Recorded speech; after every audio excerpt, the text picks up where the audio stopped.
Irawan. Ada Anip Irawan? Hadir, Pak. Hadir ya. Oke, selanjutnya Rizky Kurnia. Ada. Hadir. Oke, Nurul Hasanah.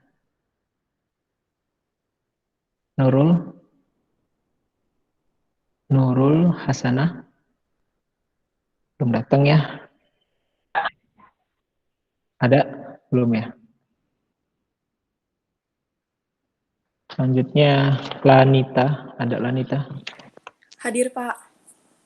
Oke, kemudian Zulia Rahma. Hadir, Pak. Hadir, Pak. Oke, kemudian Francisca Abella. Hadir, Pak. Kemudian Ulfa. Hadir, Pak. Ada ya Ulfa. Kemudian Puja Reli Nuria. Hadir, Pak. Talia. Hadir, Pak. Oke, kemudian Dava. Hadir, Pak. Salsabila. Hadir, Pak. Afia. Hadir, Pak. Oke, Hanifah. Sorry. Iya benar ya, Hadir, Hanifah Pak. ya. Kemudian Sabila. Pak. Wanda. Ada Wanda. Sudah nggak di Tera, Pak. Oh iya kemarin ya, sudah nggak ada ya. Kemudian Winanti. Ada Winanti.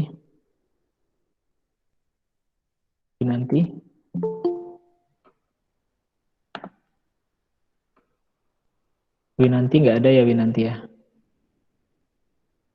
Oke, kemudian Meta. Oh ada Winanti. Hadir, Pak. Meta. Miralda. Hadir, Pak. Kemudian Fadilah. Hadir, Pak. Ya, kemudian Muhammad Hafiz. Hadir, Pak. Adriani. Hadir, Pak.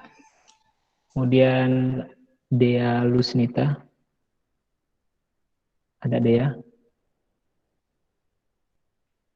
Dea nggak ada ya.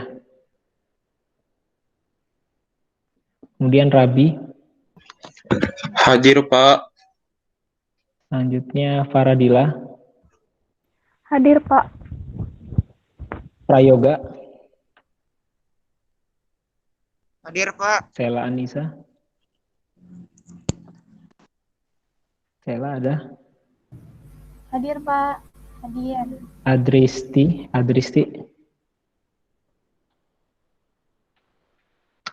Ada. Nurul Hasanah hadir, Pak. Oh, oke, sudah hadir ya. Adristi ada, Nggak ada ya Adristi ya.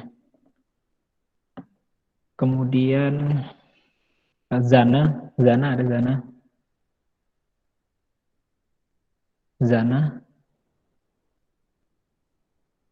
Zana Zafirah.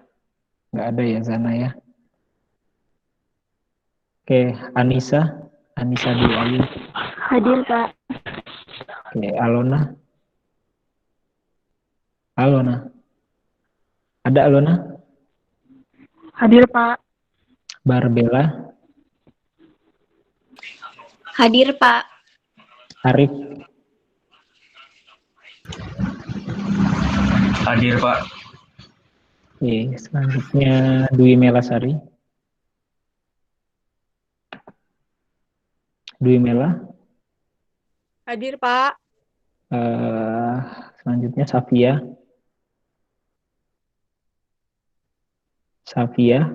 Hadir, Pak. Hadir. Oke, Muhammad Rian. Hadir, Pak. Yohana. Hadir, Pak. Tri Ayunisa. Hadir, Pak. Farika? Farika ada? Farika belum ada ya.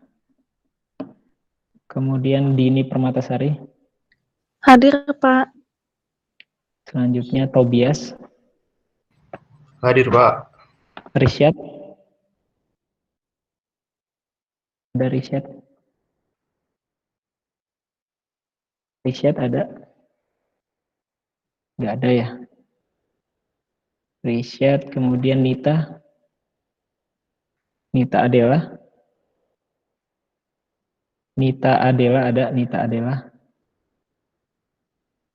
Nggak ada ya. Ini siapa nih? Adristi. Oke, sudah hadir ya Adristi.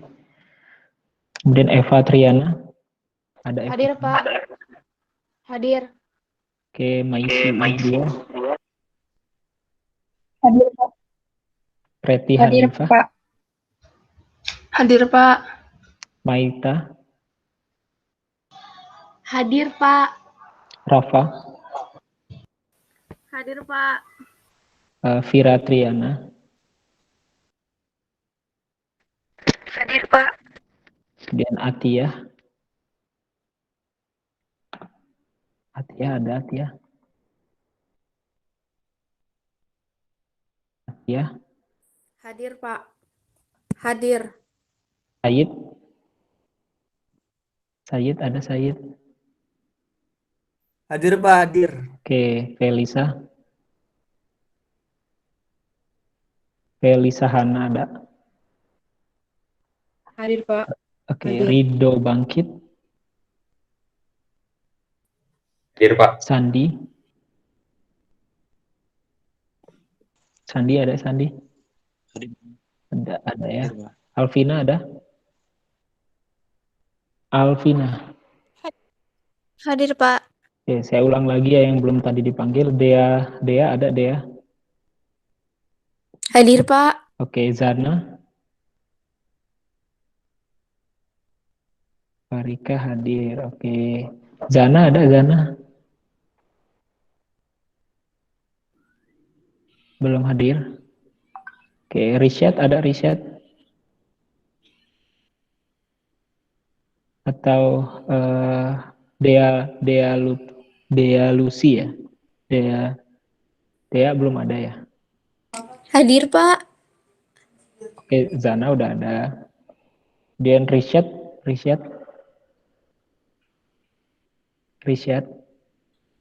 belum ada. Nita Adela.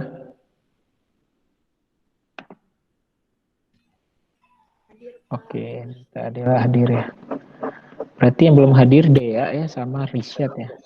Maaf, Elvina Aprilia Ramanda belum di absen, Pak. Siapa namanya?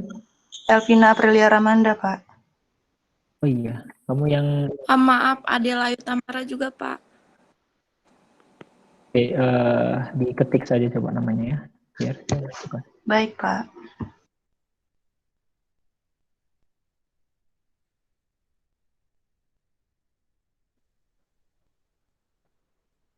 Silakan diketik tadi yang namanya belum di absen.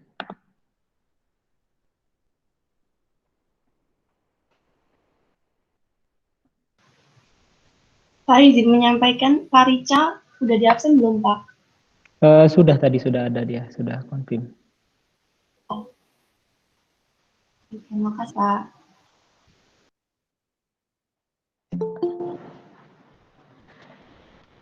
Oke ya, kita mulai saja kalau begitu.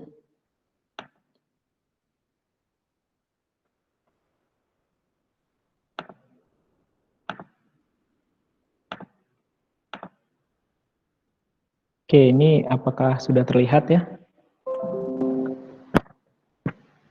Sudah? Slide yang saya tampilkan. Sudah, Pak. Sudah, Pak. Baik ya, oke. Kali ini kita akan belajar tentang kita akan belajar tentang resep ya. Pertemuan kedua ini. Nanti saya akan bertanya juga ya pada kalian tentang materi minggu lalu ya. Jadi nanti sembari berjalan, tolong kalian perhatikan dan ingat-ingat juga materi minggu lalu. Nah, untuk pertemuan pada hari ini, adapun yang akan saya sampaikan yaitu meliputi definisinya, kemudian bagian-bagian dari resep, kemudian tanda khusus dalam resep, kemudian bagaimana cara membuat salinan resep, kemudian menghitung bahan yang diperlukan dalam suatu resep, kemudian penanganan penerimaan resep obat, ya, kemudian evaluasi resep obat, kemudian kita akan belajar latihan evaluasi suatu resep, dan yang terakhir adalah latihan untuk perhitungan bahan. Nah, untuk definisi, ini ada 2 literatur di tahun yang berbeda ya. Sebenarnya sama-sama dari Menteri Kesehatan, tetapi tahunnya berbeda. Mengapa saya tampilkan keduanya? Agar kalian dapat melihat ada sedikit pergeseran tentang definisi resep. Nah, menurut Kemenkes ya, kalau dulu namanya Kemenkes RI, nomor 1197/Menkes/10/2004, resep itu adalah permintaan tertulis dari dokter, kemudian dokter gigi, dokter hewan ya, saya kasih tanda merahnya dokter hewan, kepada apoteker, jelas ya, jadi resep itu tujuannya harus kepada apoteker ya. Resep itu bisa kita bilang surat cinta lah kalau istilahnya itu antara dokter kepada apoteker. Jadi harus ke apoteker mestinya ya, untuk menyediakan dan menyerahkan.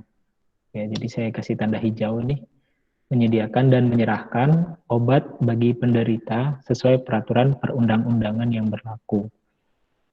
Jadi kalau seperti saya bilang tadi ya, ini sebenarnya resep itu adalah bentuk surat cinta dari seorang dokter gitu ya kepada apoteker.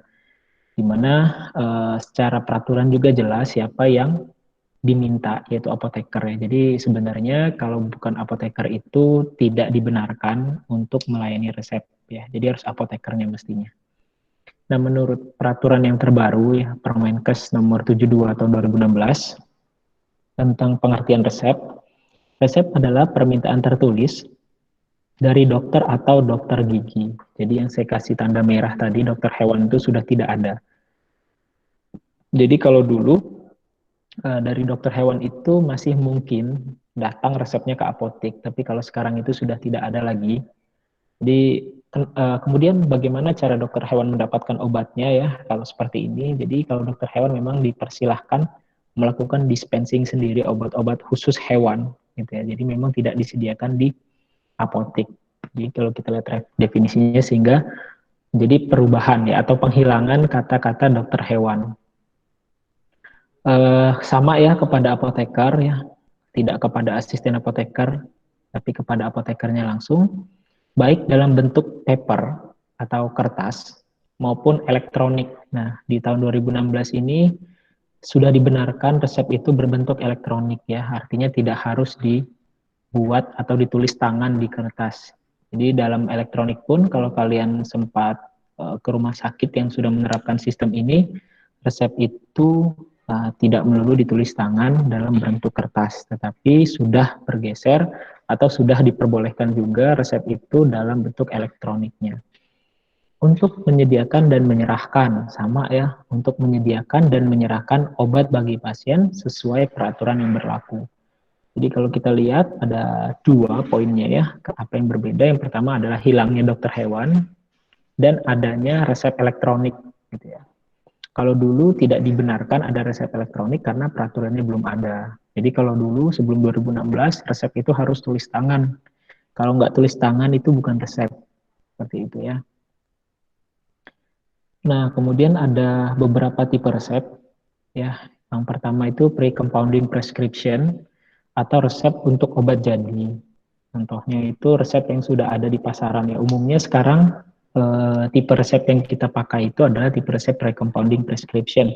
Artinya sudah di-compounding oleh pabrik. Misalnya resepnya isinya kapsul ciprofloxacin. Nah, itu salah satu contoh kita nggak perlu buat kapsulnya lagi ya, tapi kapsulnya sudah ada, kita hanya tinggal mengambil saja, kemudian menyiapkan dan memberikannya etiket seperti itu.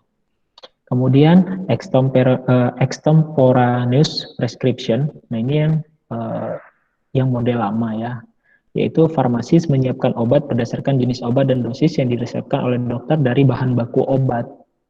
Ya, jadi kalau yang pertama pre-compounding itu dia sudah obat jadi. Kalau tipe resep yang kedua, yang extemporaneous ini adalah pembuatan dari bahan baku gitu. Jadi misalnya kita menimbang ciprofloxacin murninya berapa, kemudian kita tambahkan pengisinya berapa, kemudian baru kita masukkan ke dalam kapsul. Nah, itu ada 2 tipe resep. Tapi yang nomor 2 ini sudah sangat jarang sekali ya kita temui. Umumnya kita sekarang compounding di apotek atau di rumah sakit ya, di instalasi farmasinya itu obat jadi ya, sehingga sudah lebih mudah seperti itu. Nah, ini adalah bagian dari resep. Ya, ada inscriptio, kemudian ada invocatio, kemudian ada prescriptio, kemudian ada signatura, dan yang terakhir adalah subscriptio. Oke ya, kalau kita lihat bagian-bagian ini sepertinya sudah cukup jelas ya, apa itu inscriptio, invocatio, prescriptio, signatura, dan subscriptio. Oke, sebelum masuk ke sana, ini ada hal yang menarik ya, mengapa resep itu menggunakan bahasa Latin gitu, kenapa nggak bahasa Inggris saja. Jadi alasan yang pertama, karena bahasa Latin itu adalah bahasa yang sudah mati ya, tidak ada kosakata baru yang akan bertambah dari bahasa Latin. Ya, jadi nggak bakal ada definisi baru juga. Jadi nggak akan terjadi dualisme penafsiran seperti itu. Harapannya seperti itu kalau kita menggunakan bahasa Latin. Kemudian bahasa Latin juga merupakan bahasa internasional untuk kesehatan. Ya, kalau kita lihat nama penyakit dan sebagainya itu nama Latin semua. Jadi untuk kesehatan memang nama Latin ini selalu digunakan. Bahasa Latin ini selalu digunakan. Ya. Kemudian tidak terjadi dualisme pengertian, itu tadi yang saya singgung ya, karena bahasa mati, tidak ada penambahan kosakata baru, maka tidak akan terjadi double definition ya, atau definisi ganda, sehingga menurunkan resiko kesalahan penafsiran. Oke, sebelum saya masuk ke intinya pada hari ini, saya akan bertanya dulu ya. Jadi saya akan stop dulu presenting. Oke, tadi 2 orang itu yang belum, Elvina, Aprilia, sama Adela ya. Saya catat dulu ya. Elvina. Pak, izin masuk, Pak. Iya, silakan. Pak, mohon maaf, Pak, saya baru bisa join. Saya lagi di Kota Agung, Pak, susah sinyal, Pak. Oh iya, kamu tadi namanya siapa? Risyad Afnan, Pak. Oh, Risyad ya tadi ya. Oke, 118. Bapak maaf, Zana Zafira udah hadir ya Pak? Siapa? Zana Zafira. Udah. Dari tadi udah saya ini kok. Sudah saya. Ya, makasih ya Pak. Tadi kan kamu sudah chat. Dea udah hadir, Dea? Sudah Pak. Oke, sudah hadir ya. Oke, mungkin saya tanya yang terlambat tadi ya. Risyad ya, Risyad. Risyad, terdengar suara saya? Terdengar, Pak. Oke, Risyad, saya tanya pertemuan pertama ya. Semoga masih ingat. Pertanyaannya sederhana-sederhana saja ya. Pertanyaan pertama, apa itu farmaseutik? Nah, kalau farmaseutika ya, Pak. Izin menjawab. Ya, Yang saya tahu, farmaseutika adalah ilmu yang mempelajari cara mendesain sediaan obat. Yaitu yang dimaksud dengan sediaan itu di mana ada zat aktif atau yang kita sebut api dengan dan juga eksipien atau non api. Ya, atau zat aditif ya boleh. Kemudian saya lanjutkan tadi ya, siapa? Zana ya. Zana? Halo? Zana? Iya Pak, maaf Pak, tadi macet-macet Pak. Oke, tapi terdengar ya pertanyaan saya ke Risya tadi. Halo? Zana. Zana, terdengar suara saya? Halo, maaf Pak, sinyalnya macet Pak. Gimana Pak? Ya, pertanyaannya buat Zana ini, kenapa harus kita buat sediaan? Kenapa nggak senyawa kimia langsung yang kita pakai dalam hal penggunaan obat? Pak, maaf banget Pak. Gimana Pak? Kenapa harus buat sediaan? Kenapa Pak? Maaf Pak. Kenapa kita harus buat dalam bentuk sediaan suatu obat itu? Kenapa nggak zat aktifnya saja yang kita pakai?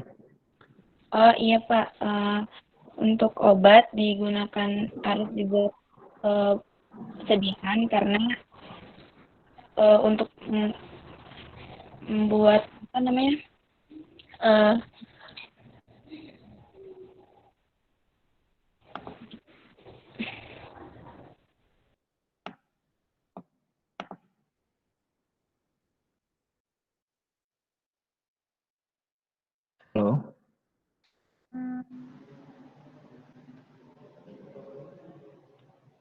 Oke, Zana sepertinya terputus ya. Saya tanya yang lain. Rabi, ada Rabi? Rabi Akraman ada? Iya Pak, halo. Oke, Rabi. Coba Rabi jelaskan kenapa kita harus buat dalam bentuk kesediaan. Bapak maaf Pak, tadi saya keluar Pak. Oh iya, ya udah Zana silakan kalau begitu. Saya tunggu dulu. Bentuk sediaan agar obat yang kita gunakan itu efeknya dapat lebih bagus, dapat lebih stabil, dan mudah untuk dikonsumsi sesuai tujuannya Pak. Mudah untuk dikonsumsi. Oke. Emangnya kenapa kalau zat aktif? Mungkin dapat meningkatkan stabilitasnya Pak. Enggak, Karena tadi kan di bahan obat itu dia terdapat sifat bawaannya yang misalkan yang dia apa namanya kayak misalkan kita membuat tablet salut nih Pak. Nah itu kan tujuannya untuk menghindari obatnya itu dari asam HCl di lambung. Jadi dia mempermudah untuk apa namanya? Maaf Pak, yang mudah untuk dikonsumsi ya Pak. Misalkan untuk anak-anak nih tujuannya. Nah, anak-anak kan kesulitan untuk minum serbuk karena misalkan sifat aslinya itu pahit. Nah, jadi dibuatin sirup agar dapat diberikan zat tambahan seperti pemanis agar anak-anak dapat meminumnya gitu ya Pak. Maaf Pak kalau salah. enggak salah kok, betul.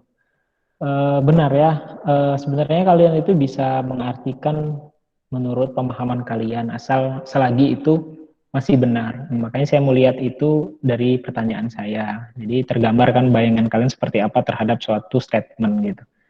Oke, yang pertama tadi benar ya, sulit untuk dikonsumsi ya kalau dia zat aktif langsung. Ya, kalau mau mengkonsumsi misalnya dikasih contoh tadi anak-anak boleh, nggak apa-apa masih benar. Jadi nggak ada yang salah ya. Wah, anak-anak itu sulit mengkonsumsi kalau misalnya zatnya pahit sehingga diperlukan dibuat sediaan tertentu ya yang memiliki rasa yang menarik dan menutupi bau yang tidak sedap. Itu masih boleh. Kemudian yang lain coba contohnya saya panggil lagi ya, Rabi tadi ya. Coba Rabi. Iya Pak. Oke, kenapa alasan lain kenapa kita harus buat dalam bentuk sediaan? Karena untuk obat itu zat aktif yang dibutuhkan itu sangat kecil Pak, sehingga kalau misalnya untuk dikonsumsi jelas butuh zat tambahan yang lain agar bisa masuk ke dalam tubuh. Oke, mengapa kira-kira perlu zat tambahan lain agar bisa masuk? Ya, misalnya gini, kalau seperti obat ada yang cuma butuh zatnya itu cuma butuh 0,3 miligram gitu Pak. Jelas itu tidak bisa langsung masuk. Maka dibutuhkan zat tambahan lain agar terbentuk misalnya menjadi tablet biar bisa dikonsumsi. Oke, berarti terkait dengan jumlah dosis ya, jumlah Iya. dosis. Baik, benar ya. Kemudian ada contoh lain? Contoh lain lagi? Kayaknya Izin. Ya, siapa yang tadi izin? Silakan kalau mau memberikan contoh lain. Izin menambahkan Pak, nama Lanita Agustin, NIM 111260019. Jadi alasan dibuat sediaan itu salah satunya karena kalau zat aktifnya aja itu bakalan rentan rusak karena ada beberapa obat itu yang butuh stabilisator. Terus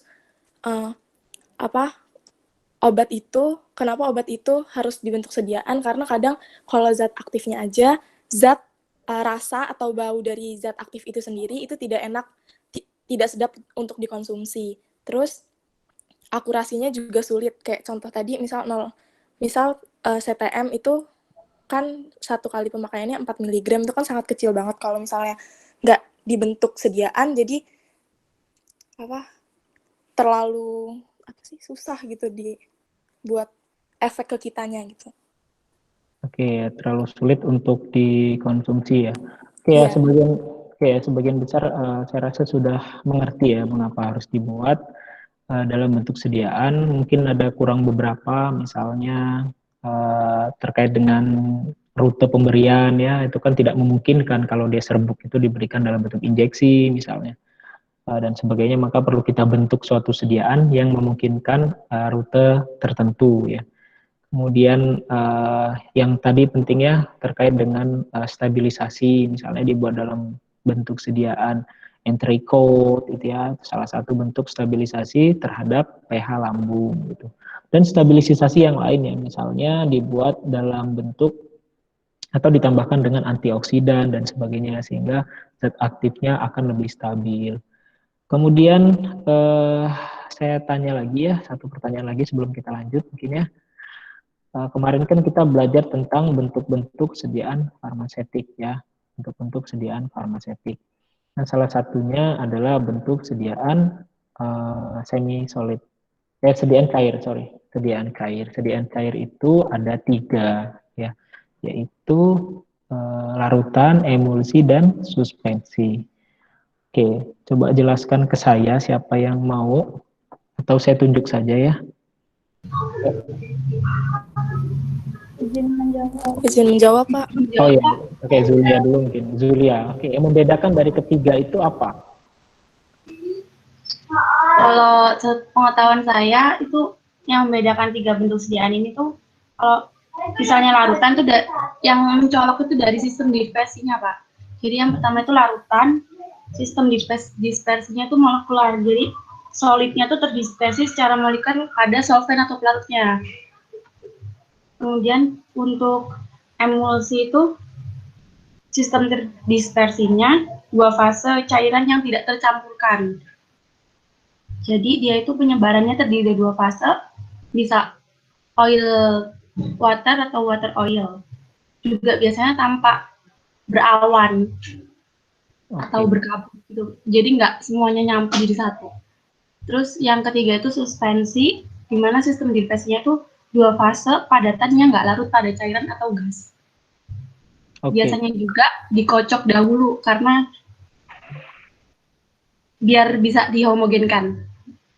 Baik ya, bagus sekali ya jawabannya ya. Ada yang mau menambahkan atau mau mengoreksi sedikit?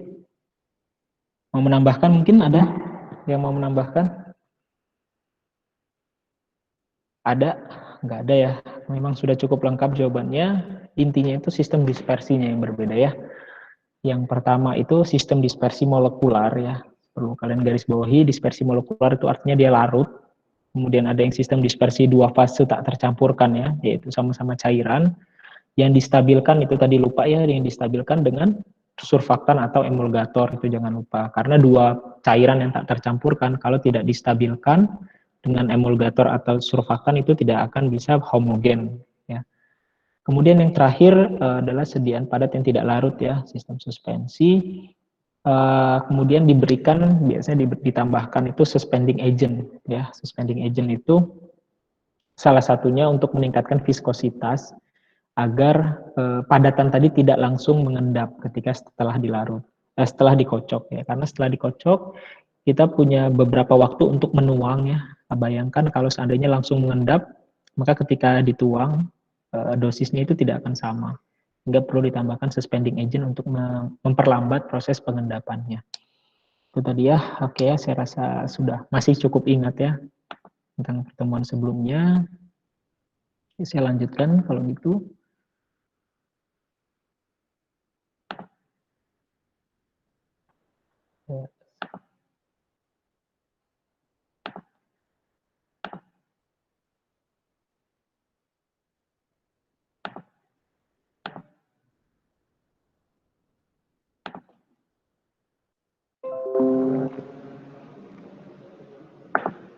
Oke, apakah sudah terlihat? Sudah terlihat? Sudah, Pak. Oke, saya lanjutkan ya. Kita masuk ke bagian-bagian dari resep. Yang pertama, inscriptio. Ya, kalau kita lihat tadi di depan, inscriptio ini adalah bagian yang memuat nama dokter, kemudian alamat dokter, kemudian nomor surat izin ya, nomor SIK, surat izin kerja ya, SIK, surat izin praktek sebenarnya bukan SIK ya, SIP, surat izin praktek dari dokter, tempat dan tanggal penulisan resep ya. Nah, tempat ini maksudnya merujuk ke alamat tadi, alamat prakteknya. Untuk mengetahui waktu dibuatnya resep dan mencegah penyalahgunaan obat oleh pasien. Sebenarnya memang tidak ada range khusus ya, kapan resep itu harus ditebus segera, atau kapan masa berlakunya resep setelah pasien tersebut berobat. Ya. Artinya, kenapa kita harus tetap mengetahui tanggal resep itu untuk memastikan bahwa resep ini dalam waktu dekat ya. Kalau sudah sangat lama, misalnya resep itu setahun yang lalu nggak ditebus-tebus, kemudian mau nebus sekarang, maka itu tidak dibenarkan. Mengapa? Karena kondisi pasiennya pasti akan berubah ya. Kondisi pasiennya berubah, kondisi klinis pasien sudah berubah, dan apakah resep tersebut masih relevan atau tidak, maka perlu kita konfirmasi ulang ke dokter.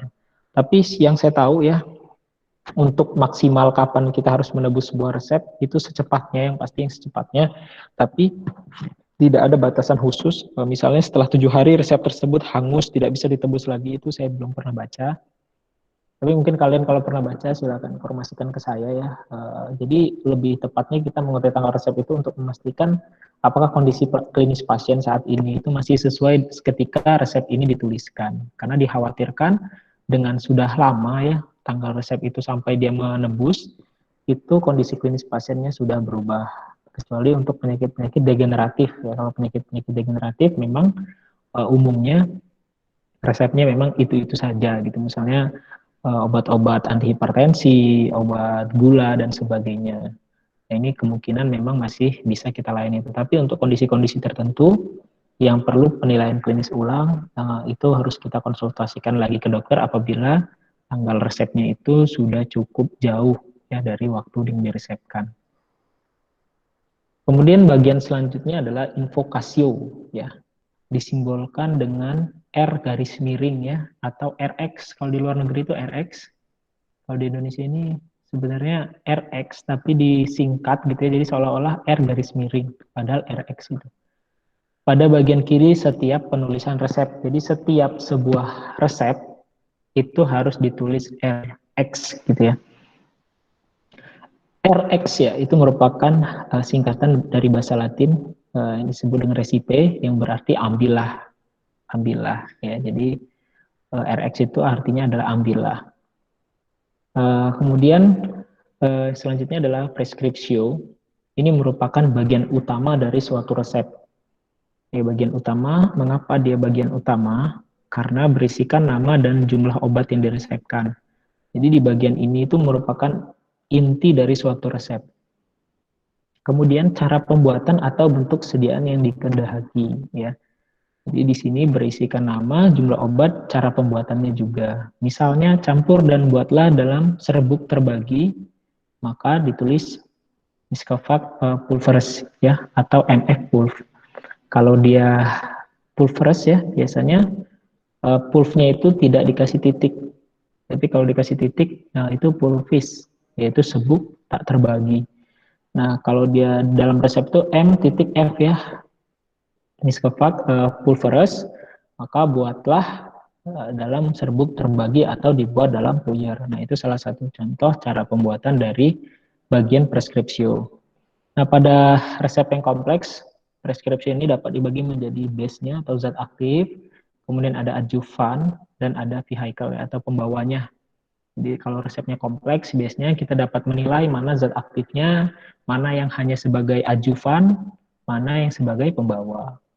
Seperti itu. Selanjutnya adalah signatura. Signatura ini cara pakai ya. Signatura terdiri dari aturan pakai, S ya. S itu signa. Kemudian biasanya dilanjutkan dengan cara pakainya ya. Misalnya STDD-P1 ya, atau signa tri didai P pulvis 1. Berarti artinya adalah aturan pakainya 3 kali sehari, 1 puyer atau 1 bungkus. Ya. Kemudian signatura juga itu diikuti nama pasien ya, yang di belakang kata pro. Jadi kalau pro pasti setelahnya itu nama pasien. Nah, perlu kalian ketahui kalau pro untuk orang dewasa biasanya kalau laki-laki itu dikasih tanda tuan gitu ya, dikasih diawali dengan kata tuan. Sementara untuk wanita itu biasanya ditandai dengan nyonya. Itu apabila dia wanita atau pria dewasa. Dan anak-anak biasanya disebut ya anak siapa gitu namanya. Nah, contohnya ini Pro Lupita tapi dia anak-anak ya. Jadi di umur 4 tahun, Jalan Jambu nomor 20. Jadi harus ada alamat juga. Ini terkhusus untuk lebih khusus ya, maksudnya lebih penting pada pasien yang menerima obat-obat narkotik. Itu nama pasien beserta alamat itu harus sangat lengkap. Bila menuliskan untuk pasien dewasa, idealnya ditulis nyonya atau tuan tadi ya, dan bila untuk hewan ditulis di belakang pro, harus ditulis jenis hewan. Nah, tapi untuk yang sekarang ini sudah tidak berlaku ya, karena kita tidak akan menerima resep dari dokter hewan. Kemudian nama, umur, jenis kelamin, dan alamat ya, nama ini harus lengkap. Sebisa mungkin kita menulis nama itu lengkap. Mengapa? Karena bisa saja terjadi nama yang sama ya. Ketika kita memanggil pasien, nanti namanya itu mungkin sekali sama. Sehingga lebih baik namanya lengkap. Meskipun nanti pasti ada verifikasi ulang dari tanggal lahir ya. Kemudian membantu untuk mengidentifikasi resep khususnya pada pasien anak, umur, dan JK itu adalah jenis kelamin. Ini dapat membantu farmasis untuk mengecek dosis obat. Nanti kita akan belajar cara menghitung dosis obat di pertemuan ketiga atau keempat. Karena kalau pasien anak, ini umumnya dosisnya itu harus kita hitung ulang. Karena apabila terjadi dosis yang salah gitu ya, atau dosis yang berlebih, atau dosis yang kurang, apalagi dosis berlebih ya, pasien anak ini rentan sekali mengalami toksisitas maupun efek samping, sehingga memang dosisnya harus kita hitung ulang. Kemudian pada beberapa kasus tinggi dan berat juga diperlukan ya, ada beberapa kasus misalnya pada resep-resep pasien kemoterapi gitu misalnya, maka itu dibutuhkan tinggi dan berat badan untuk menghitung luas permukaan tubuh. Jadi ada beberapa obat yang sangat range terapinya sempit, itu kita harus menghitung luas permukaan tubuh. Ya. Jadi tidak hanya umur saja. Penulisan jenis kelamin memiliki fungsi penting karena dosis obat dapat berbeda antara laki-laki dan perempuan. Ya. Jadi umumnya dosis obat itu ternyata ada bedanya ya antara laki-laki dan perempuan. Nah, kenapa ini bisa berbeda? Biasanya umumnya itu dosis laki-laki itu lebih besar daripada dosis perempuan, umumnya seperti itu. Meskipun itu hanya sedikit sekali ya untuk obat-obat yang range terapinya sempit tadi ya. Tapi kalau untuk obat-obat yang kita lihat atau obat-obat yang umum yang diresepkan itu biasanya sama ya orang dewasa. Selanjutnya adalah subskripsio. Ini merupakan tanda tangan atau paraf dokter atau dokter gigi atau dokter hewan tadi ya, tapi sudah tidak termasuk dokter hewan yang menuliskan resep tersebut yang menjadikan resep tersebut otentik. Nah, jadi setiap resep itu harus ada tanda tangan atau paraf. Berbeda pada halnya golongan narkotika, dokter itu tidak boleh hanya paraf, tapi harus tanda tangan dan nama lengkap gitu ya. Itu bedanya kalau dia narkotik. Tapi kalau untuk resep selain itu cukup paraf saja sudah bisa. Kemudian resep-resep yang diterima apotek harus disusun berdasarkan nomor urut resep, tanggal penerimaan, dan disimpan selama 3 tahun. Ya, peraturan terbaru ini mensyaratkan minimal penyimpanan itu 3 tahun. Selebih itu silahkan dimusnahkan. Ya, kenapa harus disimpan? Karena ini biasanya untuk selain sebagai arsip ya, yaitu sebagai untuk melakukan tracking apabila terjadi suatu masalah seperti itu ya. Sehingga khususnya resep-resep narkotik ya itu yang benar-benar harus tersusun rapi sekali. Apalagi sekarang itu kalau kalian tahu apoteker di apotek itu harus melaporkannya dalam aplikasi SIPNAP namanya, sistem pelaporan narkotik dan psikotropik. Sehingga untuk resep-resep ini apabila nanti ada pemeriksaan, mereka akan mengecek resep-resep yang sudah diterima oleh apotek tersebut terkait resep narkotik maupun psikotropik. Jadi harus disusun berdasarkan nomor urutnya. Saya lanjutkan, tanda khusus dalam resep. Ya, jadi resep itu memiliki tanda-tanda khusus, yaitu obat-obat yang memerlukan penanganan segera. Jadi obat tersebut harus segera disiapkan.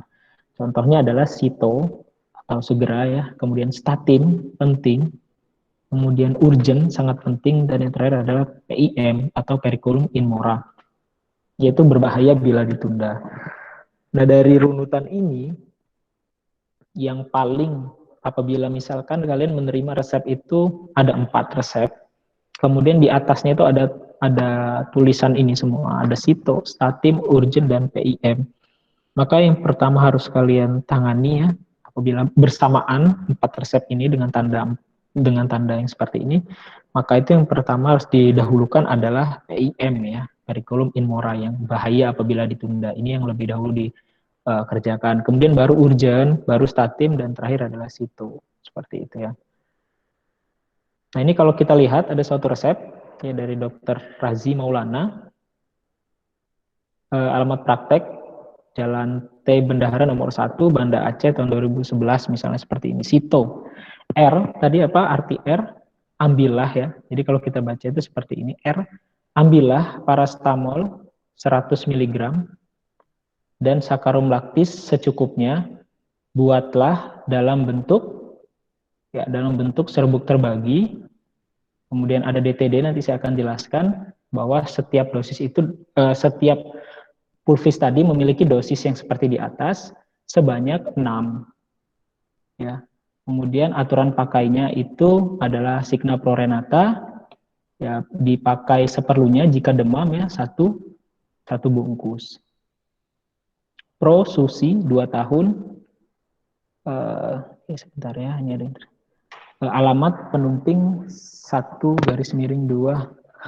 Surakarta ya. Jadi bacanya seperti itu. Oke ya, sampai sini mungkin ada yang mau bertanya dulu. Ada? Untuk membaca sederhana, ya kita baca sederhana dulu.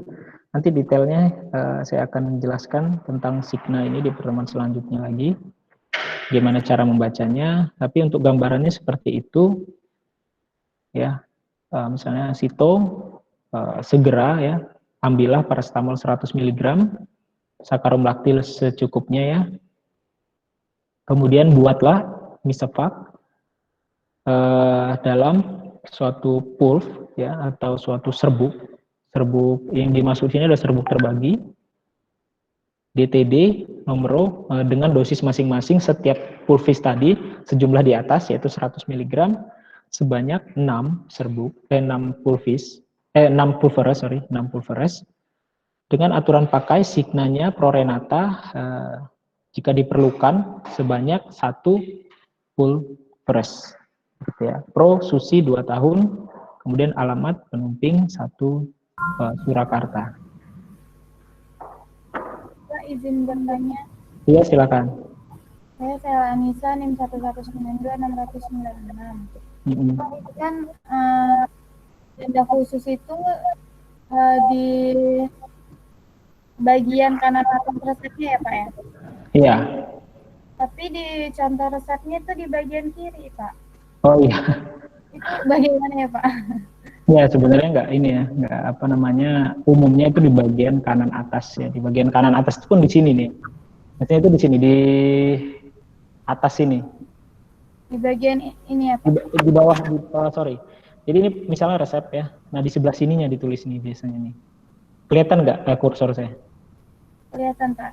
Nah di sebelah sini mestinya ditulis Sito gitu ya. Ya ini contohnya di kiri ya. Sorry ya. Ya Pak, baik Pak, terima kasih. Ya di sebelah sini mestinya ya, di sebelah kanan. Kalau di kiri nanti dia akan terkecoh atau tertutupi dengan tulisan banyak yang lain gitu ya. Sehingga kenapa di kanan seperti itu. Ya bagus ya. Saya soalnya ngambil resepnya dari ini ya, dari website.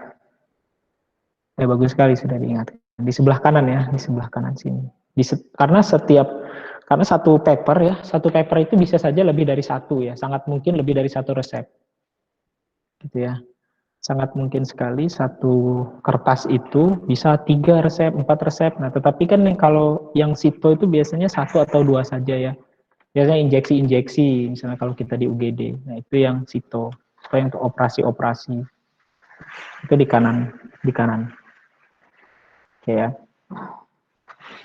Nah, untuk bacanya mungkin nanti kalian akan saya ajarkan lagi ya, tapi untuk gambarannya seperti itu ya. R ini ambillah, tadi ya ingat. Ambillah parastamol 100 mg dan sakarum bakti secukupnya, buatlah dalam serbuk terbagi DTD, ya, yaitu setiap serbuk tadi dosisnya seperti ini. Setiap serbuk itu memiliki dosis ini sebanyak 6. Ya, kalau nggak ada DTD berarti jumlah ini dibagi dengan jumlah sediaan. Jadi misalnya parastamolnya 100, buatlah parastamol 100 mg ke dalam 10 gitu ya, 10 pulveres. Maka satu pulveresnya adalah 10 mg. Nah, itu salah satu contohnya. Tapi kalau ada kata DTD, maka ini merupakan dosis masing-masing pulveresnya atau punyernya. SPRN tahu ya, signa prorenata, pakai seperlunya ya jika demam gitu misalnya, pulvis 1 ya. Kemudian prosusi 2 tahun, alamat sekian. Nah, ini adalah paraf dari dokternya, salah satu contoh paraf dari dokter. Gitu ya. Saya lanjutkan. Selanjutnya adalah instruksi untuk dapat diulang atau disebut dengan ITER. Nah, ini umum sekali, khususnya pada resep-resep yang pengobatannya dilakukan secara berulang-ulang. Ya, misalnya pada pasien-pasien TBC ya, ini kan harus konsumsi selama 6 bulan. Kemudian obat-obat yang lain yang perlu konsumsi lebih dari sekali saja. Nah, apabila memang tidak memungkinkan untuk konsultasi ke dokter kembali, yang misalnya rumahnya jauh dan sebagainya, biasanya ditulis saja ITAR agar si pasien tadi tidak harus ke dokter lagi untuk membeli obat tadi. Cukup membawa kopi resepnya. Tanda ini ditulis bila dokter menghendaki agar resepnya diulang. Jadi yang menulis ITER dalam resep itu adalah dokter ya. Intinya semua yang di dalam resep itu dokter yang nulis. Kemudian terletak pada bagian atas ya, sama ya, pada bagian atas sebelah kanan juga ya. Biasanya sebelah kanan, umumnya di bagian kanan. Kemudian misalnya ITER 2 kali, ya misalnya ditulis ITER 2 kali, artinya resep tersebut dapat dilayani 1+2, yaitu 3 kali pengulangan. Yang pertama adalah resep orinya, yang keduanya adalah kopi resep, dan yang ketiga adalah kopi resep lagi. Dan untuk resep obat narkotika, itu harus digarisbawahi, tidak boleh ada kata ITER. Ya, ingat ya, perlu diingat bahwa semua resep narkotika itu tidak boleh ada ITER-nya atau tidak boleh diulang tanpa ke dokter kembali. Kemudian kopi resep. Ya, kita masuk ke kopi resep. Apabila suatu resep terdapat obat yang harus diulang, ITER tadi ya saya bilang, pengambilannya, atau sebagai bukti biaya penggantian pengobatan, atau jika tidak mengambil seluruhnya jumlah obat dalam resep, Misalnya disuruh dalam resep itu 10, tapi karena uangnya nggak cukup, gitu misalnya, dia hanya mengambil parastamolnya atau mengambil ciprofloxacinnya gitu, hanya 5 gitu ya, karena uangnya mungkin nggak cukup, atau karena tadi dipinta dokter ada iternya, maka itu bisa dibuatkan kopi resep untuk mengambil sisanya ya. Nah, kopi resep ini dibuat oleh farmasis ya atau apoteker. Nah, sebenarnya seperti itu ya. Kemudian pada kopi resep, nama obat dan jumlahnya disalin sesuai dengan resep aslinya. Jadi walaupun sudah diambil, kita harus tetap menyalin resep itu persis dengan resep aslinya. Makanya di bawah kopi resep itu ada PCC namanya, Procopy Confirm, yaitu artinya disalin sesuai dengan resep aslinya. Nah, ini adalah salah satu contoh kopi resep ya. Resep kopi resep ya harus memuat yang pertama nama dan alamat apotek harus jelas ya, harus ada nama apoteknya, kemudian surat izin SIA ya, surat izin apotek, kemudian apa itu apoteker pengelola apotek, kemudian ada SIPA-nya, surat izin praktek apoteker, kemudian ada alamatnya yang lengkap. Kemudian baru kita tulis di bawahnya itu adalah nama dokternya, siapa yang nama dokter yang menulis resep tersebut. Baru kita tulis alamat dokter, nama pasiennya siapa, kemudian alamat pasiennya di mana, dan tanggal ditulisnya resep itu kapan. Nah, kemudian baru kita harus copy sama persis yang ada di resep. Gitu ya. Misalnya dia Primadol 1/4 tablet, domperidon 1/2 tablet, CTM 1/4 tablet, kemudian dibuat sama ya serbuk terbagi, DTD masing-masing serbuk tersebut dosisnya seperti di atas sebanyak 15 dengan aturan pakai Signa Tri Tidai Pulp 1 ya, artinya 3 kali sehari 1 puyer. Tengah jam PC ya. PC itu adalah poskunem ya, atau setelah makan, setengah jam setelah makan. Det orik 7. Nah, Det orik 7 maksudnya adalah ini sekalian saya bahas ya tadi ya, untuk kopi resep dan iter tadi, kita lihat iternya di sebelah kanan, ya iter 2 kali, dan di bawahnya ada tulisan Det orik plus 7. Gitu ya, berarti obat ini sudah diambil sekali, ya sudah Det orik plus 7. Ya, jadi diambil lagi 7, ini kan 15. Ya, 15 berarti sisa 8 plus 1 kali ngulang lagi. Ya, Det orik plus 7. Gitu ya. Jadi dia sudah Det orik itu sudah diambil yang pertama kali. Kalau Det orik ada tandanya Det orik plus 7 berarti sudah diambil 7. Ya. Nah, sementara yang diresepkan ini 15 kan. Berarti yang sudah diambil 7 sisa 8. Nanti kalau farmasi menerima kopi resep ini dia sudah tahu bahwa dia sudah diambil sekali dan yang kedua kalinya dia sudah diambil 7. Seperti itu. Ini iter 2 kali, ya tetap kita tulis iter 2 kali. Kemudian yang selanjutnya di bawahnya ini contoh, ambillah dexamethasone setengah tablet, flameson 1/4 tablet, dan clomoxilin 500 mg setengah tablet. Buatlah dalam serbuk terbagi DTD pada masing-masing serbuk sesuai dosis yang di atas sebanyak 15 dengan aturan pakai 3 kali sehari 1 serbuk durante kunem, artinya selama makan. Jadi ketika makan minumnya.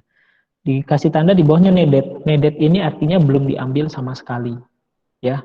Berarti resep ini yang resep yang di bawah itu belum diambil sama sekali. Berarti masih ada 3 kali lagi dia mau ngambil resep yang di bawah. Seperti itu ya.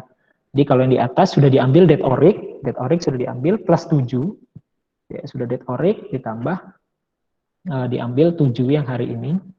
Dan sisanya berarti sekali ngambil 8 dan sekali ngambil full. Gitu ya. Karena kan dia 3 kali, kalau iter 2 kali.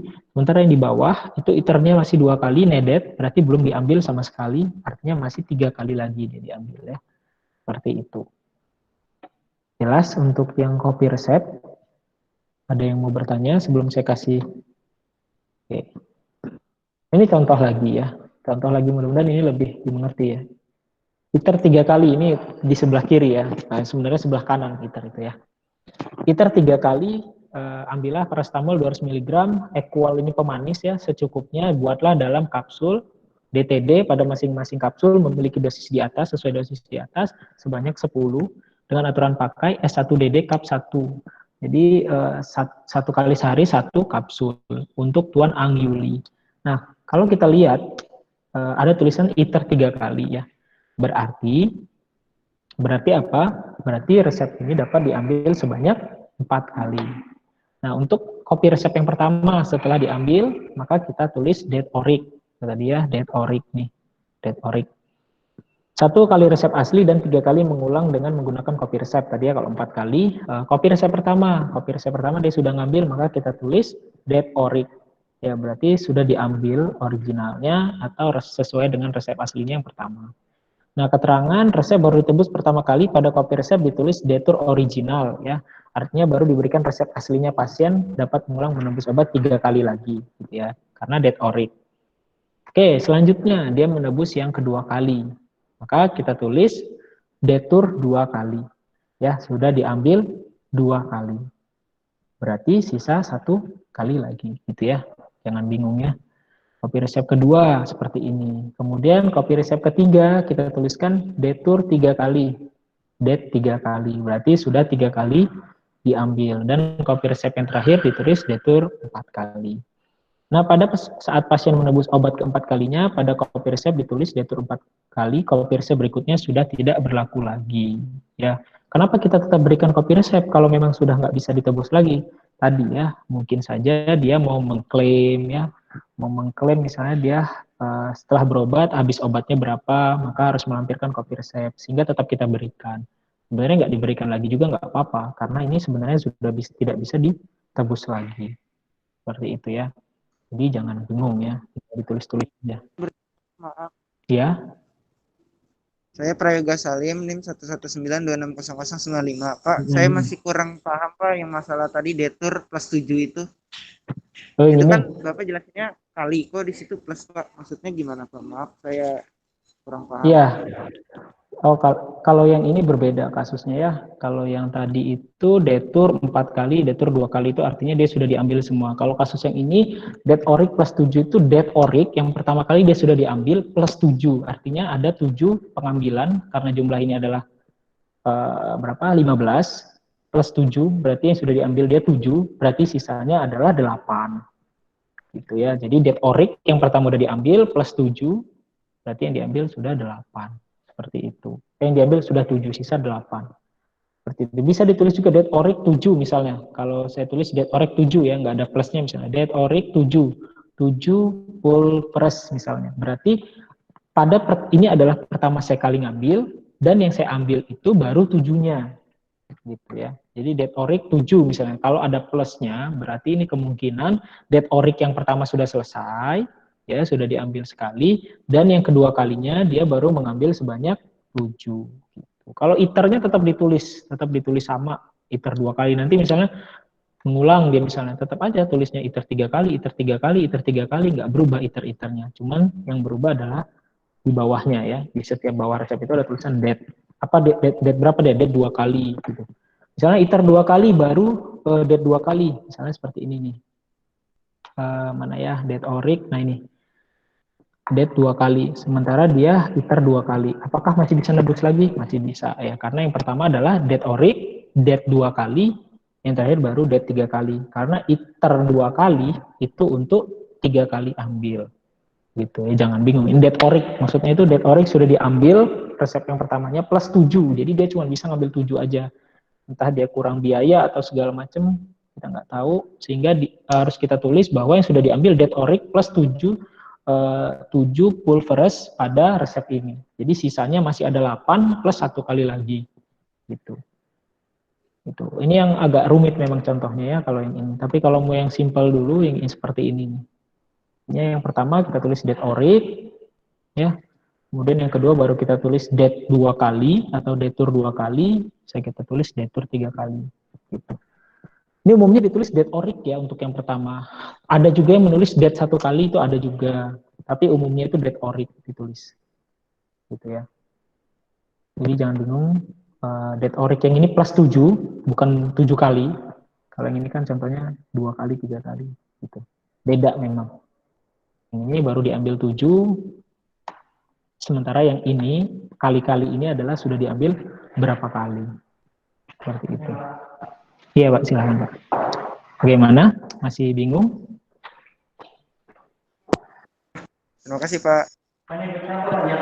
Oh iya, baik. Nggak tahu, Pak. silakan. Biar. Iya, silakan. Izin bertanya, yang tadi kan aku bilang kalau misalnya yang pertama ambil 7 itu dead oric 7 gitu ya Pak. Terus kalau misalnya yang kedua kan masih sisa 8 tuh. Itu detur 2 kali 8 gitu kan, atau Gimana? kan itu kan yang dibutuhkan 15 pulveres. Iya. Terus? Nah, yang pertama itu diambilnya cuma 7, jadi dead oric plus 7. Terus kan masih sisa 8 tuh Pak. Iya. Nah, yang kedua, yang untuk ngambil yang 8 tuh nulisnya dead 2 kali 8 gitu berarti Pak. Enggak, langsung aja. Misal gini. Misal dia datang lagi bawa resep yang sudah ada dead oric 7 ya. Misalnya kita sebagai farmasi baca nih, berarti sudah diambil 7. Kemudian dia mau mengambil lanjutannya, ambil 8. Nah, maka langsung tulis saja dead oric, kan berarti udah ya, berarti dead oric saja. Dead oric, jadi berarti dead oric. Berarti yang resep pertama itu sudah tuntas, meskipun dicicil 7 dulu baru 8 gitu. Jadi dicicil yang pertama, dead oric yang pertama, dead yang 1 kali itu dicicil 2 kali kan, dia ngambil 7 dulu baru ngambil 8. Jadi waktu dia ngambil 7 ditulis dead oric 7 pulveres ya, atau 7 bungkus. Kemudian yang selanjutnya dia ngambil lagi, misalnya ketika dia ngambil dia ngomong saya mau ngambil sisanya kemarin 8 lagi. Oke, berarti kita tulis dead oric saja nanti di copy resepnya. Dead oric saja udah. Gitu. Berarti sudah resep yang pertama itu sudah tuntas, sudah 15-nya sudah diambil. Gitu. Jangan kita tulis dead 2 kali, nanti dead 2 kali berarti udah 30 kan? Udah 30 kalau 2 kali. Gitu. Jadi kita dead oric saja nih. Iya Pak, makasih Pak. Betul.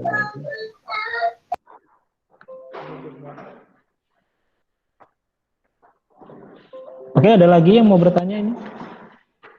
Sebelum saya lanjutkan. Izin bertanya, Pak. Baik, silakan.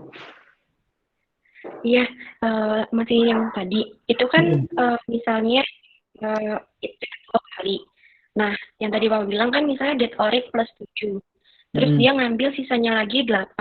Berarti kan dead oricnya sudah selesai. Nah, itu iternya itu, pengulangannya itu masih sisa 2 kali atau jadinya hanya sekali aja? Kalau dia kasusnya dead oric sudah dan mengambil 7, beda ya. Kalau dead oric sudah berarti udah 15 plus 7, berarti dia sudah 2 kali ngambil, yang keduanya dia baru ngambil 7, maka sisanya adalah 8 plus 1 kali lagi. 1 kali full lagi.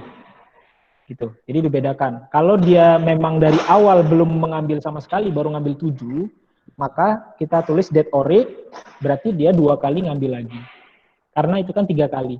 Nah, untuk tulisan iternya nggak berubah tulisannya. Tetap harus kita tulis iter 2 kali, tapi di bawahnya kita tulis, misalnya kalau dia baru ngambil 7 ya, yang dari originalnya dia baru ngambil 7, belum ngambil 15. Maka kita tulis iter 2 kali, dead oric. Dia dead oric kalau dia sudah tuntas yang pertama. Kemudian yang kedua, misalnya dia baru ngambil 7, misalnya tadi ya, maka kita tulis dead oric plus 7 pulveres. Gitu. Dan untuk iternya tetap iter 2 kali, sisanya berapa kali lagi? 2 kali lagi. Yang pertama ngambil 8, yang keduanya ngambil 15. Gitu. Ya. Jadi harus diperhatikan itu. Jelas?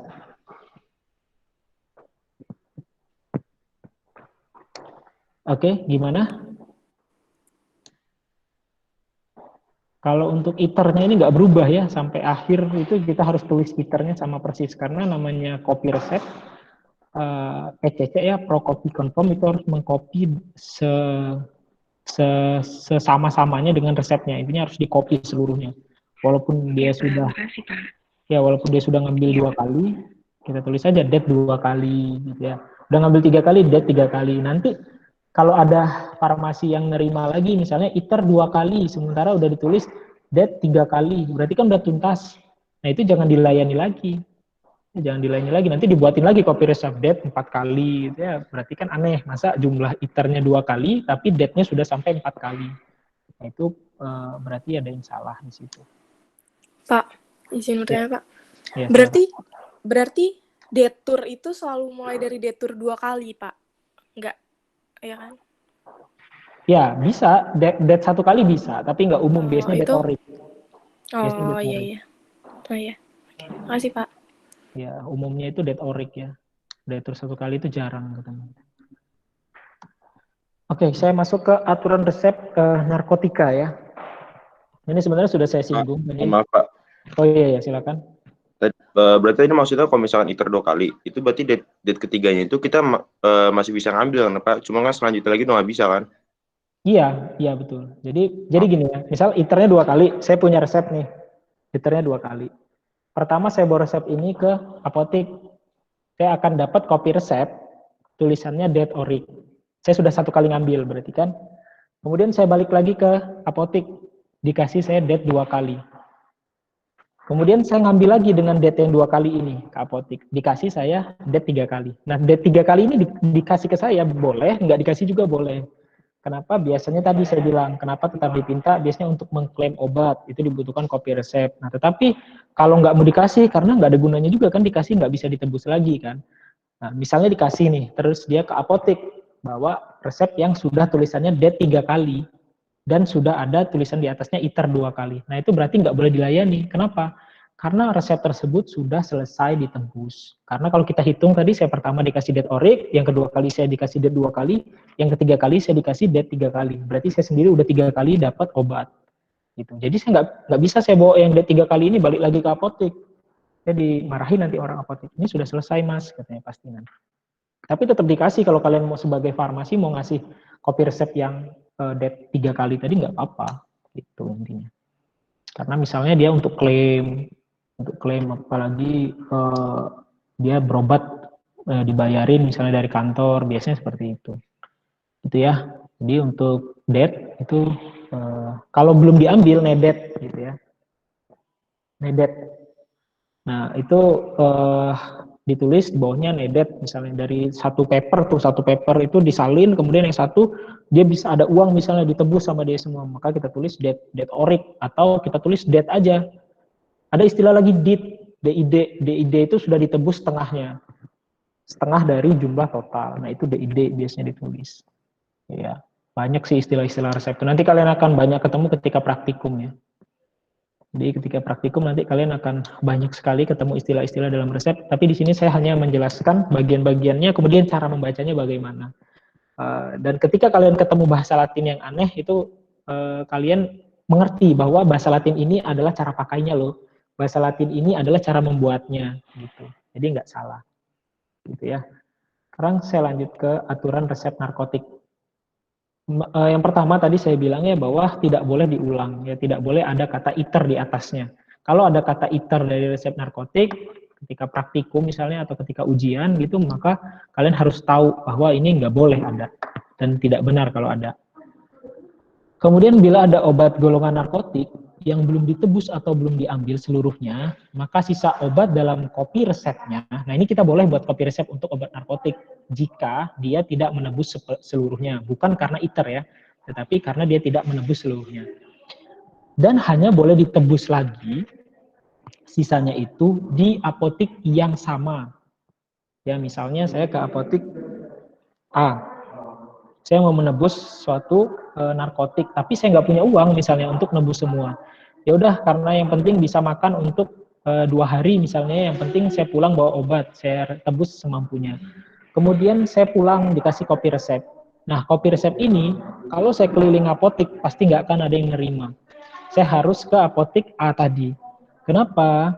Karena apotek A yang menyimpan resep aslinya. Ya, jadi harus ke apotek yang menyimpan resep aslinya. Dan penulisan dalam resep harus diberi tanda garis bawah berwarna merah. Jadi kalau kalian nanti ketemu resep narkotik, jangan ragu-ragu untuk memberi garis merah dengan spidol di nama narkotiknya, di nama obat narkotiknya. Ya. Kemudian alamat pasien harus ditulis dengan sangat lengkap. Ya, harus sangat lengkap alamat pasiennya, nggak boleh alamat pasien misalnya Bandar Lampung saja atau Korpri, itu nggak boleh, harus lengkap. Rumahnya di mana, jalan apa. Kemudian aturan pakai harus jelas, nggak boleh SPRN Prorenata tadi ya, pemakaian sudah diketahui dan sebagainya, itu tidak boleh. Makanya harus jelas 2 kali sehari kah atau 3 kali sehari dan sebagainya. Harus ditandatangani dokter yang meresepkan ya, tidak boleh hanya paraf. Jadi harus tanda tangan jelas dari dokter. Oke, saya lanjut ya. Kemudian part selanjutnya yang nggak kalah penting ya dalam proses penyiapan suatu resep itu adalah etiket.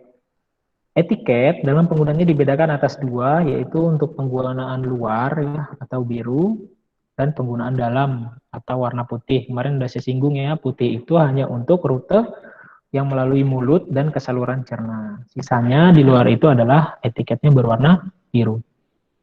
Nah, yang tercantum pada suatu etiket itu adalah nama, alamat, dan nomor telepon apotik, nama dan nomor SIK apoteker ya, atau SIPA-nya, nomor dan tanggal pembuatan resep, nama pasien, aturan pemakaian, aturan lainnya. Aturan lain ini adalah label. Obat luar, kocok dahulu, dan sebagainya. Itu adalah aturan lain yang dimaksud.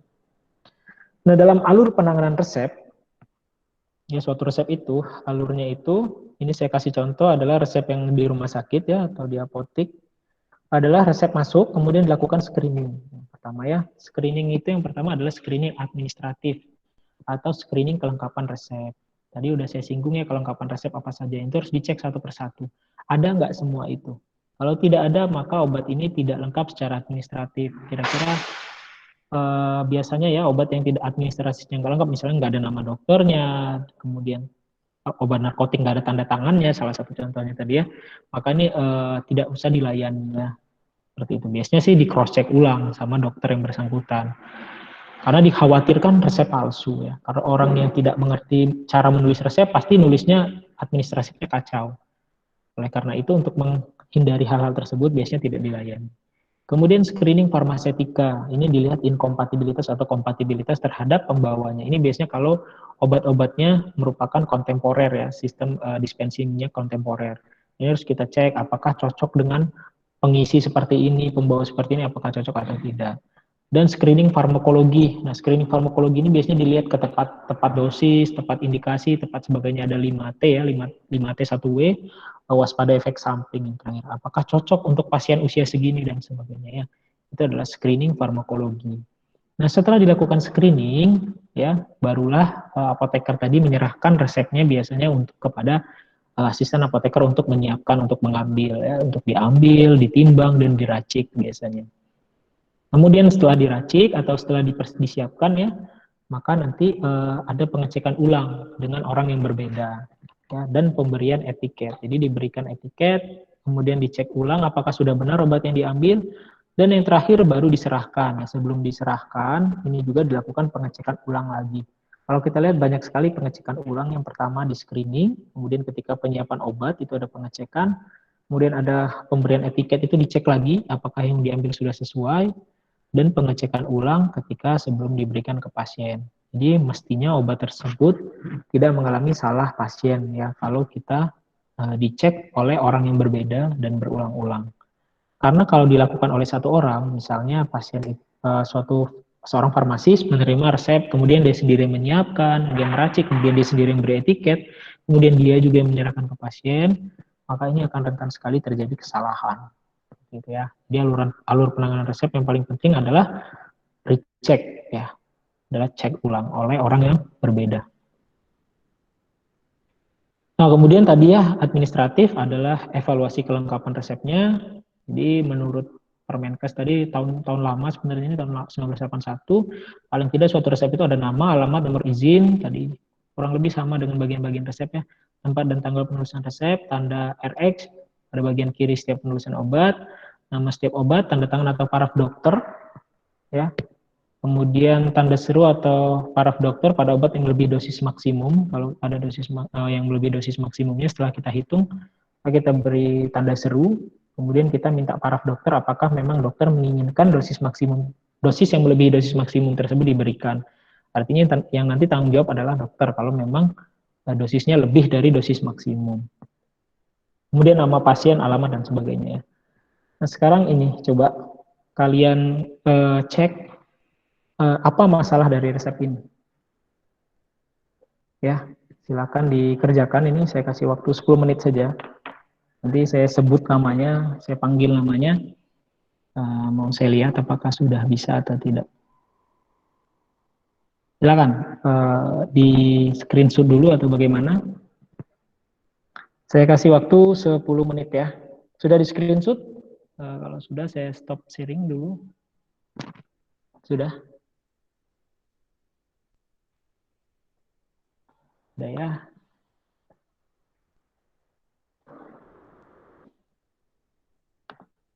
Ya, silakan dikerjakan. Nanti saya tanya random ya. Pak, maaf izin bertanya. Ya. Jadi dicari yang salahnya ya Pak ya? Iya. Dicari, tadi kan udah belajar tuh tentang kelengkapan, ada screening administratif dan screening administratif tadi ya. Nah itu coba kalian lihat resep ini kira-kira nggak lengkap atau sudah lengkap, dan kalau nggak lengkap di mananya, dan seterusnya gitu ya.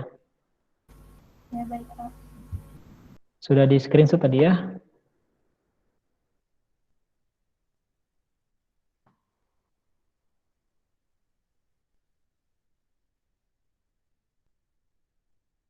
Sebenarnya sekali lihat aja udah bisa ya kalau udah biasa nanti.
Oke ya,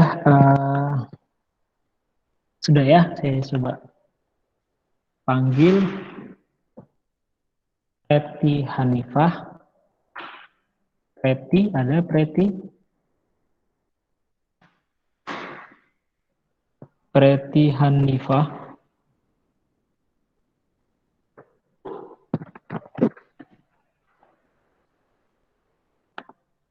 Halo, Preti Hanifah.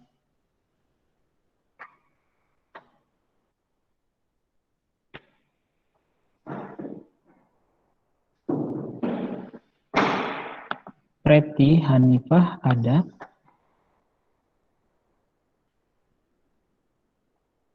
Oke, saya ganti ya.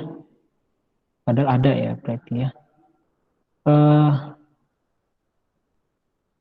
Sabila Azahra. Iya Pak. Ya, silakan dijawab coba. Tadi itu yang nggak ada di tanda tangan atau paraf dokternya atau subskripsionya nggak ada. Habis itu tanggal pembuatan resepnya juga nggak ada. Sama cara pemakaian sediaannya nggak ada Pak. Cara pemakaian nggak ada? Iya. Nggak ada ya? Sebentar, Pak.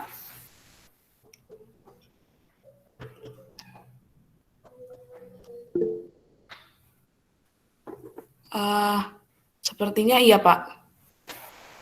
Oke, caranya nggak ada. Oke ya. Masih belum lengkap. Ada yang mau menambahkan? Izin menambahkan, Pak. Izin menambahkan, Pak.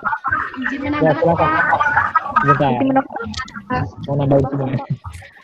Ya, silakan. Muhammad Rian. Izin jawab, Kak. Saya. Ya, silakan Muhammad Rian.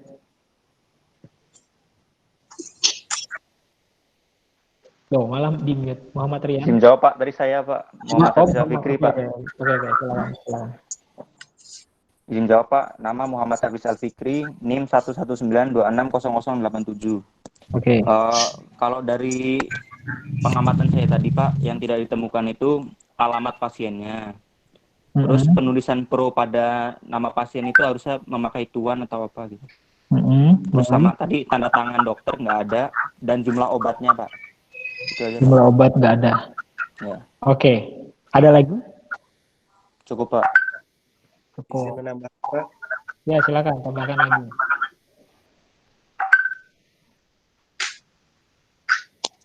Kurnia Sandi dengan NIM 119 10. Jadi kode ini kan merupakan obat ketik. Nah, sedangkan itu aturan pakainya SPRN itu jika perlu seharusnya harus memberikan cara pemakaian yang jelas 2 kali sehari atau sebagainya.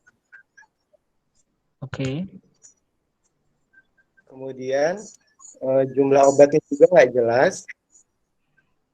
Terus tidak ada paraf dari dokter. Tempat dan tanggal pembuatan resepnya tidak ada, dan alamat penderitanya tidak ada. Baik ya. Ada lagi yang mau menambahkan? Izin menambahkan, Pak. Oke.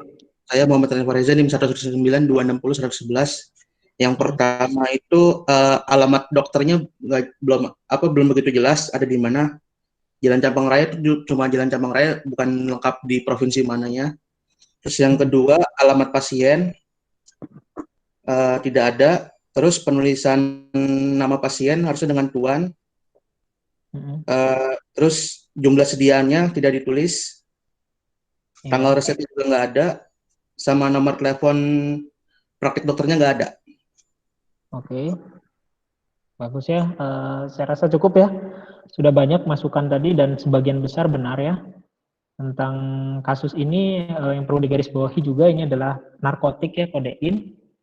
Maka aturan pakainya harus jelas tadi ya saya bilangnya, kemudian harus dikasih garis berwarna merah ya untuk resep yang mengandung narkotik. Kemudian yang tadi masalah tidak ada provinsi tadi yang menarik ya. Jadi memang resep itu hanya berlaku di suatu provinsi di tempat dia ditulis ya, memang harus ditulis mestinya. Tapi sekedar untuk ilmu tambahan kalian, apabila resep tersebut ditebus di provinsi yang berbeda, maka harus ada validasi dari dokter di daerah tersebut. Ya, kalau misalnya resepnya di Lampung, tiba-tiba saya mau nebusnya di Jakarta, maka paling tidak saya harus ke Jakarta cari dokter umum untuk memvalidasi bahwa resep tersebut boleh ditebus di sana, gitu ya, itu tambahan. Kemudian tadi benar ya, nggak ada jumlahnya, kodeinnya mau berapa ini, 10 mg ini mau berapa, atau dikasih nomor berapa ya, walaupun tidak ada mispaknya, tidak perlu buat karena dia sudah jadi. Kemudian aturan pakai sudah ada, tapi dia memang aturan pakainya belum jelas ya, masih signa pro renata. Ini perlu diperjelas, kode ini harus berapa kali sehari. Kemudian tadi alamat pasien nggak ada, kalau pasien yang narkotik harus lengkap alamatnya kan, itu tidak ada. Dan yang tidak kalah penting juga tanda tangan dokter, nggak boleh paraf ya kalau dia ada narkotik, ini tidak ada juga. Dan hal-hal lainnya tadi ya yang sudah kalian tambahkan, tanggal resep ya itu juga sudah, itu tidak ada tanggal resep. Memang saya buat sengaja tidak ada semua. Bagus ya, kalian sudah bisa melihat dari suatu resep itu apa saja yang harusnya ada tapi tidak ada. Oke, saya lanjut lagi ya. Oke, karena waktu sudah tinggal sedikit lagi nih. Pak, izin bertanya Pak. Oke, silakan. Berarti di obat narkotika itu, kalau misalnya kan tadi signa prorenata nggak boleh, berarti kalau ditulis signa usus cognitus juga nggak boleh juga Pak, harus lengkap berapa kali seharinya gitu. Ya betul. Ya, Oh, ya, suwe itu oke. nggak boleh, suwe.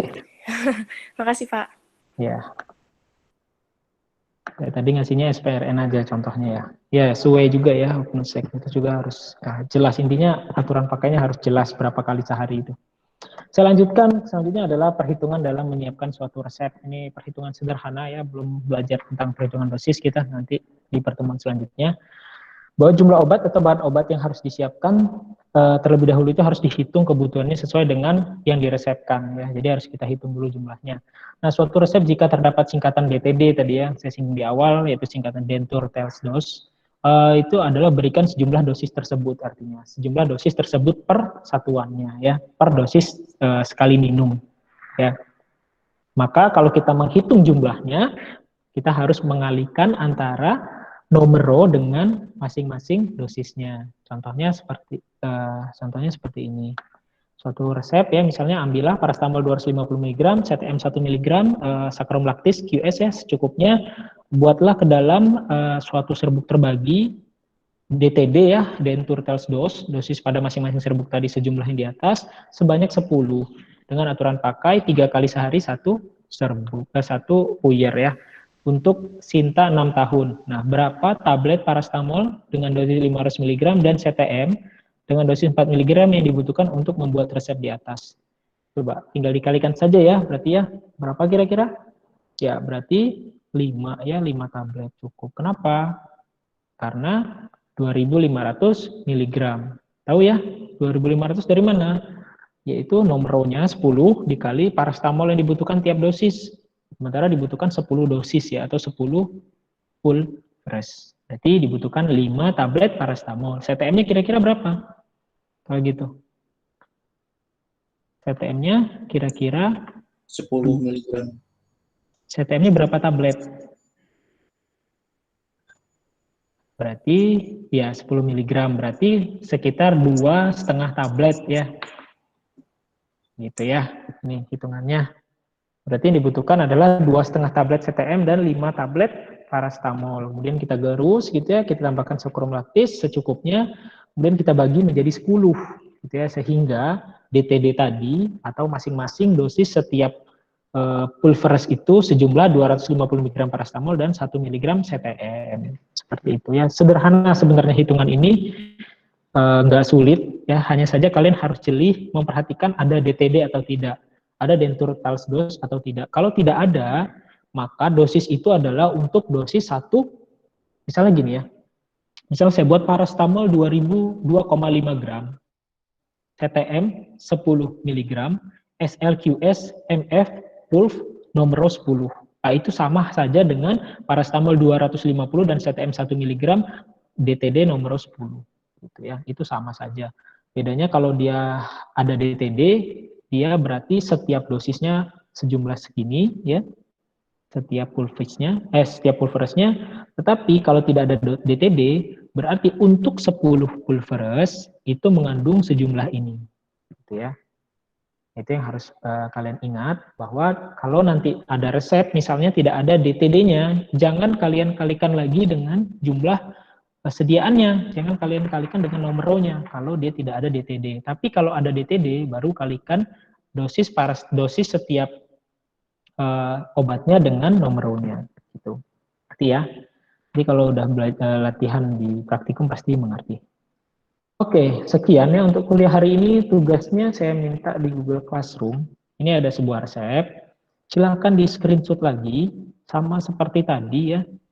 Nggak sulit kok tugasnya, yaitu buatlah evaluasi kelengkapan seperti biasa, kelengkapan resepnya, kemudian hitunglah bahan atau obat yang diperlukan berapa, ya. Kemudian buatlah kopi resep, ya udah dihitung, buatlah kopi resep dari resep tersebut jika pasien sudah mengambil setengah dari jumlah yang diresepkan, gitu ya. Silakan dikerjakan, saya tunggu besok pagi saja ya di Google Classroom. Nanti saya akan buatkan link tugasnya di Classroom sehingga kalian tinggal upload saja nanti, tulis tangan, di scan ya pakai HP. kemudian dikirim. Oke, untuk tugasnya ada yang ingin ditanyakan? Atau cukup tugasnya? Oke ya, kalau tidak ada. Pak, izin bertanya, Pak. Ya, silakan. Tugasnya kerjain di kertas apa ya, Pak? Di polio apa HPS ya, Pak? Di polio saja ya, biar rapi tulisannya. Polio ya, di foto ya, dan di-upload. Nanti saya buatkan tugas Google Classroom-nya. Tolong upload di sana, sehingga nanti yang tidak upload itu kelihatan namanya. Saya tunggu besok pagi. Mudah kok tugasnya. Pak, mohon maaf. Ya, saya lagi di rumah sakit. Itu kalau saya rada telat, ada hukuman nggak Pak? Atau ditolak? Soalnya ini saya nggak tahu pulang jam berapa. Lagi kontrol. Oh gitu. Lagi kontrol atau lagi rawat inap? Rawat inap apa lagi rawat jalan?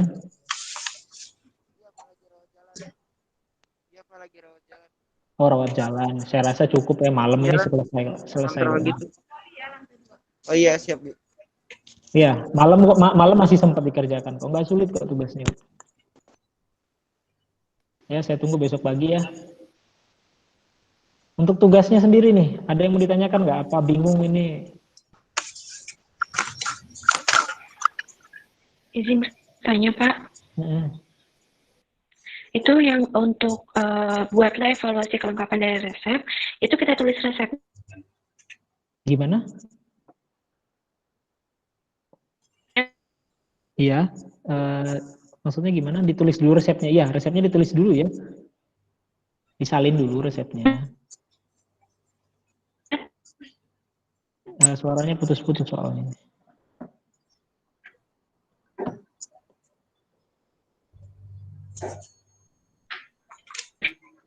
Oke, ada yang lain mau bertanya? Iya, nggak terdengar tadi suaranya. Maaf Pak, ini evaluasi hanya dievaluasi untuk apa? Buat evaluasi kelengkapan dari resep.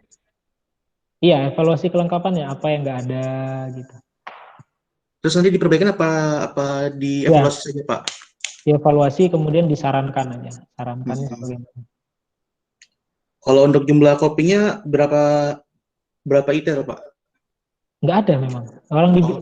Hanya apabila dia sudah mengambil setengahnya saja. Misalnya dia nggak ada uang, dia cuma bisa nebus setengahnya. Oh, yang setengahnya ya. Ya, nggak perlu pakai ITAR. Baik Pak, terima kasih Pak. Oke, ada lagi yang mau bertanya?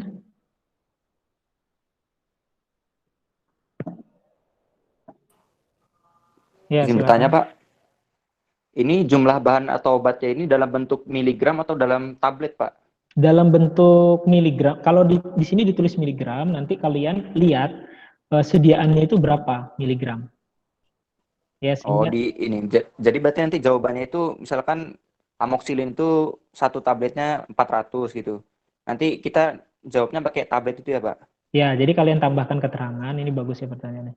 Jadi kalian tambahkan jika yang tersedia amoksisilin 500 mg misalnya, maka yang dibutuhkan adalah berapa tablet amoksisilin 500 mg gitu. Oh ya, terima kasih Pak. Ya, gitu ya, ditambahkan ya jumlah tablet. Ada lagi yang mau bertanya?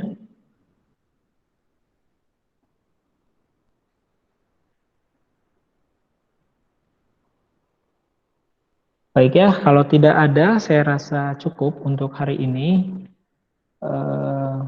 Selanjutnya saya tutup ya. Tidak ada yang bertanya lagi, saya akhiri. Assalamualaikum warahmatullahi wabarakatuh.